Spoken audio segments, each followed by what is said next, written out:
potomko najstarejše trte na svetu in da je danes prišel čas, kateri jo bomo obrali. Došlo je vreme, da je oberemo potomko najstarije trte na svetu iz Maribora.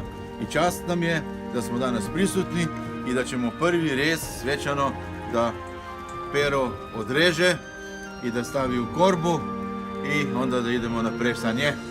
Ja, jesi odabrao ono nevinu? Imam vjere za tebe. A, dobro, provjerit ću ja ako je to pravo.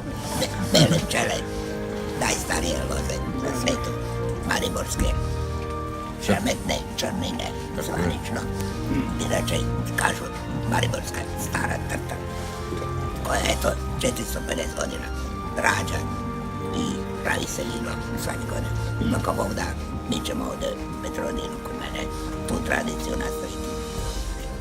Eto, prije nekoliko godina sa gospodinom smo bili kao prijatelji te stvari, a i ova loza, ona je simbol prijateljstva, simbol neke saradnje.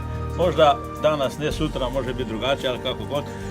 Mislim da vino je, mi kažemo, neka kap koja samo odobrava i nekako skuplja ljude.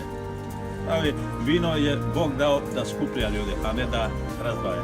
I ja mislim da je i ova loza je u ta namen bila i zasađena.